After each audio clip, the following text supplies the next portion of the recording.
Hello नमस्कार दोस्तों।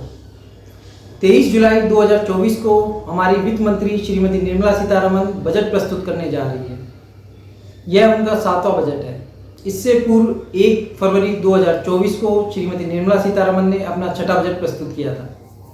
आज हम बजट के बारे में ही चर्चा करेंगे और जानेंगे कि बजट क्या होता है, बजट की डिफरेंट टर्मिनोलॉजीज जो कि एक आम व्यक्ति को जानना बहुत ज़रूरी है, जैसे कि finance bill, appropriation bill, vote on account, interim budget, fiscal deficit, primary deficit, revenue deficit, capital budget, revenue budget और बजट से संबंधित डिफरेंट टर्मिनोलॉजी को आज हम जानेंगे, जिससे कि हम आने वाले बजट को सही तरीके से समझ सकें। तो आइए देखते हैं बजट क्या है। संविधान के अनुच्छेद 112 के तहत राष्ट्रपति एक वित्तीय वर्ष के एस्टिमेटेड रिसिप्ट और एस्टिमेटेड एक्सपेंडिचर, जिसे कि एनुअल फाइनेंशियल स्टेटमेंट कहते हैं, उसे संविधान के दोनों पटलों राज्यसभा और लोकसभा में लेकर आता है। इसे ही यूनियन बजट कहते हैं। बजट संविधान के प्रोविजनों के तहत पार्लियामेंट में ले किया जाता है।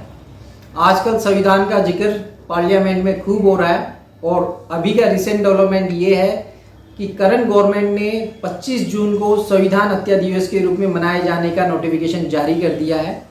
मैं आपको बता दूं, 25 जून 1975 को तत्कालीन प्रधानमंत्री श्रीमती इंदिरा गांधी ने इमरजेंसी लागू की थी। अब ये नोटिफिकेशन जारी करना अच्छा है बुरा है, आई डोंट नो, लेकिन मुझे इसमें एक चीज़ यह सही लगती है कि इस बहाने संविधान की बात तो हो रही है। नहीं, न्यूज़ चैनलों से संविधान सब तो गायब ही हो गया था। Anyway, let's come on the topic on budget. Budget में एक वित्तीय वर्ष में प्राप्त होने वाली रेवेन्यू और उसके डिसबर्समेंट को 3 भागों में बांटा गया है: consolidated fund of India, contingency fund और पब्लिक अकाउंट। संविधान के अनुच्छेद 266 में कंसोलिडेटेड फंड ऑफ इंडिया का प्रोविजन है। कंसोलिडेटेड फंड ऑफ इंडिया में गवर्नमेंट को प्राप्त रेवेन्यू जमा होती है और गवर्नमेंट को जो भी खर्चा करना होता है वो इसी अकाउंट से करना होता है, लेकिन इस अकाउंट से पैसे के विड्रॉल के लिए गवर्नमेंट को पार्लियामेंट की अप्रूवल की आवश्यकता होती है। कंटिजेंसी फंड एक कॉर्पस फंड है। इसमें 500 करोड़ रुपए का कॉर्पस फंड होता है। सरकार अपनी आकस्मिक आवश्यकताओं की पूर्ति के लिए इस फंड से विड्रॉल कर सकती है। सरकार इस फंड से जो विड्रॉल करती है उसमें पार्लियामेंट की अप्रूवल पेंडिंग होती है, तो सरकार को पोस्ट फैक्टो पार्लियामेंट की अप्रूवल लेनी होती है और इससे जो पैसे का विड्रॉल किया जाता है वो कंसोलिडेटेड फंड ऑफ इंडिया से रिकूप किया जाता है।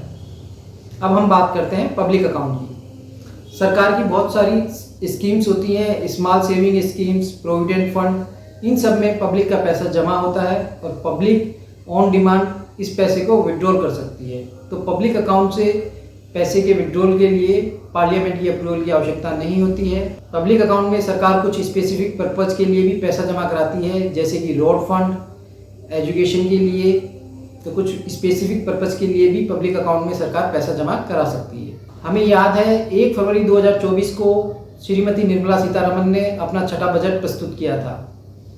जब 1 फरवरी को 6वां बजट प्रस्तुत किया था तो 4-5 महीने बाद में ही नए बजट को प्रस्तुत करने की क्या आवश्यकता आन पड़ी। दरअसल वो बजट रेगुलर बजट ना होके इंटरिम बजट था। जिस साल इलेक्शन ईयर होता है, सरकार पूरे साल नहीं चलनी होती है, उस साल सरकार इंटरिम बजट या वोट ऑन अकाउंट के थ्रू बजट प्रस्तुत करती है और कुछ समय फंड की आवश्यकताओं के लिए सरकार ये बजट प्रस्तुत करती है। तो आइए देखते हैं इंटरिम बजट और वोट ऑन अकाउंट में क्या डिफरेंस है।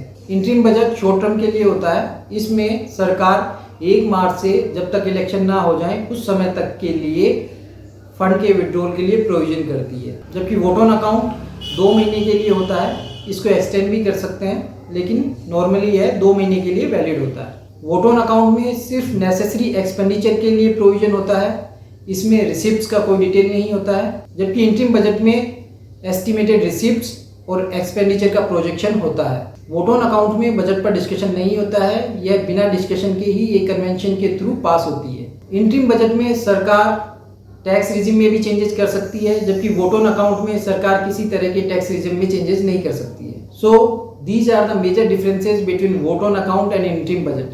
बजट में एस्टिमेटेड रिसिप्ट्स और एक्सपेंडिचर को हम फर्दर 2 भागों में बांटते हैं: रेवेन्यू बजट और कैपिटल बजट। रेवेन्यू बजट में रेवेन्यू रिसिप्ट्स और रेवेन्यू एक्सपेंडिचर आते हैं। रेवेन्यू रिसिप्ट्स में टैक्स रेवेन्यू और नॉन टैक्स रेवेन्यू दोनों आते हैं। टैक्स रेवेन्यू जैसे कि इनकम टैक्स, कस्टम, एक्साइज, इन सब टैक्स के इम्पोजिशन से जो रेवेन्यू प्राप्त होती है वो रेवेन्यू रिसिप्ट में आती है। टैक्स के प्रोविजंस फाइनेंस बिल के थ्रू एनुअल फाइनेंशियल स्टेटमेंट के साथ में रखे जाते हैं। और नॉन टैक्स रेवेन्यू में जैसे कि हमें इंटरेस्ट से पेमेंट प्राप्त हुई और इस तरह की रिसिप्ट्स आती है, और इस रेवेन्यू रिसिप्ट्स के अगेंस्ट में गवर्नमेंट के वेरियस डिपार्टमेंट्स और सर्विसेज के प्रॉपर परफॉर्मेंस के लिए, प्रॉपर रनिंग के लिए जो खर्चा होता है वो रेवेन्यू एक्सपेंडिचर में आता है।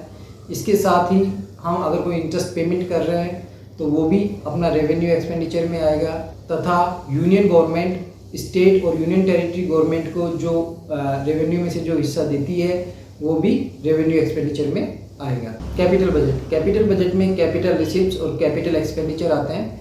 कैपिटल रिसिप्ट्स में गवर्नमेंट बोरोइंग के थ्रू, बोरोइंग फ्रॉम आरबीआई या पब्लिक से ट्रेजरी बिल जारी करके या मार्केट से बोरोइंग करके जो पैसा लेती है वो कैपिटल रिसिप्ट्स में आता है। इसके साथ ही डिसइन्वेस्टमेंट, किसी सरकारी कंपनी में गवर्नमेंट ने अपनी हिस्सेदारी सेल कर दी तो वो भी गवर्नमेंट रिसिप्ट में आएगा।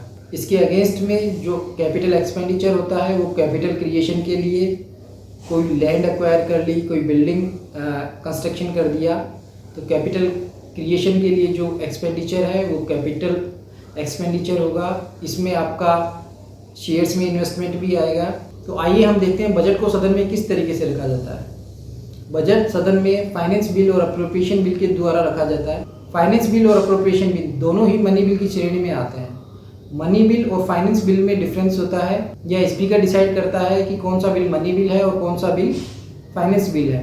मनी बिल की यह विशेषता होती है कि इसको लोकसभा में ही रखा जाता है और लोकसभा के द्वारा ही से पास किया जाता है। राज्यसभा में इसको भेजा जाता है, लेकिन राज्यसभा में इस बिल पर सिर्फ रिकमेंडेशन प्राप्त की जा सकती है। यह लोकसभा के ऊपर है कि वो उनकी रिकमेंडेशंस को माने या ना माने। तो मनी बिल लोकसभा का प्रेरोगेटिव है, अर्थात इसमें लोकसभा को विशेषाधिकार है कि वो इस बिल को पास करे या ना करे। मनी बिल में मनी की रिसिप्ट या मनी के विड्रॉल से संबंधित विषय वस्तु होती हैं। मनी बिल की जो विषय वस्तुएं हैं वो आर्टिकल 110 में दी हुई हैं। तो ऐसे आइटम्स जो आर्टिकल 110 में आते हैं, अगर उनसे संबंधित कोई बिल है तो वो मनी बिल कहलाएगा। लेकिन इसका डिस्कशन लोकसभा स्पीकर के पास में है कि यह बिल मनी बिल है या नहीं है। पूर्व में बीजेपी गवर्नमेंट द्वारा आधार बिल लोकसभा में रखा गया था, जिसे लोकसभा स्पीकर ने मनी बिल माना था और इसे लोकसभा द्वारा पारित किया गया था, जिसमें अपोजिशन का यह मानना था कि यह मनी बिल नहीं है, इसमें राज्यसभा का भी इन्वॉल्वमेंट होना चाहिए। लेकिन इसको मनी बिल मानते हुए लोकसभा से ही पारित किया गया था।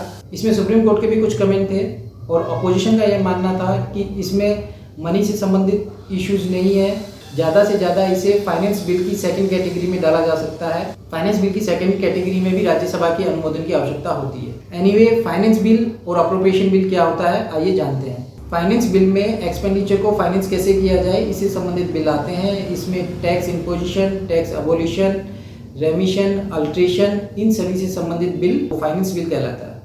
जबकि अप्रोप्रिएशन बिल जो एस्टिमेटेड रिसिप्ट्स या प्राप्त होने वाली रिसिप्ट्स हैं उनका डिस्बर्समेंट किस तरीके से करना है, कहाँ कितना अलोकेशन करना है, उसके लिए अप्रोप्रिएशन बिल होता है। चाहे फाइनेंस बिल हो या अप्रोप्रिएशन बिल हो, जब तक राष्ट्रपति की अनुमति नहीं मिलेगी तब तक यह एक्ट नहीं बनेगा।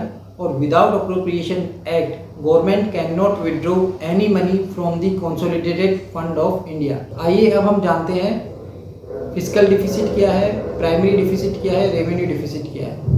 रेवेन्यू डिफिसिट जो टोटल रेवेन्यू एक्सपेंडिचर है उसमें से टोटल रेवेन्यू रिसिप्ट्स को अगर हम माइनस कर दें तो हमें रेवेन्यू डिफिसिट मिलता है। फिस्कल डिफिसिट जो टोटल एक्सपेंडिचर है उसमें से टोटल रिसिप्ट्स को एक्सक्लूडिंग बोरोइंग, इसमें से हम बोरोइंग को हटा दें तो टोटल एक्सपेंडिचर में से बोरोइंग्स को लेस करके जो टोटल रिसिप्ट्स है उसको माइनस करने पर हमें फिस्कल डिफिसिट प्राप्त होता है। और प्राइमरी डिफिसिट, जब फिस्कल डिफिसिट में से हम इंटरेस्ट पेमेंट को लेस कर देते हैं तो हमें प्राइमरी डिफिसिट प्राप्त होता है। तो आज के लिए इतना ही। आशा करता हूँ आपको यह सेशन पसंद आया होगा। इस तरह के और सेशन देखने के लिए वीडियो को लाइक, शेयर और सब्सक्राइब जरूर कीजिएगा। धन्यवाद।